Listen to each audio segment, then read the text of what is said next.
اور دنیاوی تعلیم میں امتیاز نہ برتا جائے، مسلمان علم کے ہر شعبے میں آگے آئیں۔ بنگلورو میں سٹی جامع مسجد کے تحت منعقدہ اجلاس میں دانشوروں نے ان تمام خیالات کا اظہار کیا۔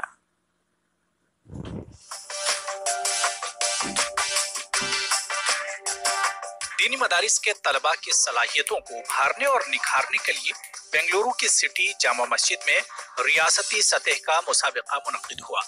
حفظ، تفسیر اور احادیث کے لیے منعقدہ مسابقے میں 45 مدارس کے طلباء نے حصہ لیا۔ ان مقابلوں میں نمایاں مقام حاصل کرنے والوں کو انعامات سے بھی نوازا گیا۔ اس موقع پر سابق مرکزی وزیر کے رحمان خان نے کہا کہ دینی اور دنیاوی تعلیم میں کوئی تفریق نہیں کی جانی چاہیے۔ رکن اسمبلی اے حارث نے زور دیا کہ دینی مدارس کے طلباء IAS IPS افسر بن سکتے ہیں، انہیں رہنمائی فراہم کرنے کی ضرورت ہے۔ علم اللہ کی دین ہے، چاہے دینی علوم ہو یا جو ماڈرن علوم ہو، یہ دونوں اللہ کی دی ہوئی دین ہے۔ اس کو بانٹنے کی کوشش مت کریں، اس کو مل کے دینی علوم، قرآن میں ہر طرح کی سائنس، ٹیکنالوجی، ہر قسم کی رہبری ہم کو ملتی ہے، تو ہم علوم کو کیوں الگ کر رہے ہیں؟ صحیح انسان بننا سب سے پہلے ضرورت ہے، اور جہاں پر علم ہے اور جہاں پر حافظ قرآن بنتے ہیں تو آپ بہت چیز جانتے ہیں، اور ہمیں مسلمان بن کر دونوں چیز پر، یا دنیا اور آخرت کا، دونوں کو خیال کرتے ہوئے جینا چاہیے۔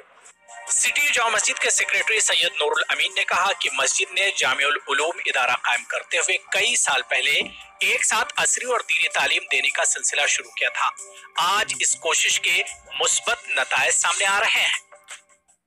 مسلمان بچوں کو دینی اور مذہبی تعلیم کے ساتھ عصری تعلیم دی جائے، ان کو حفظ قرآن کے ساتھ، حافظ قرآن کے ساتھ، ان کو دوسرے پوسٹوں پر مثلا ڈاکٹر، انجینئرس اور APS IAS ایسے آفیسر بنائے جانا، یہ ہم یہ مقصد لے کر چل رہے ہیں۔ ریاستی سطح کا مسابقہ مہاراشٹر کے اکل کنواں کے اشاعت العلوم، سٹی جامع مسجد اور IMA کے زیر انتظام منعقد ہوا۔ ETV نیوز کے لیے بنگلورو سے رؤف احمد کی رپورٹ۔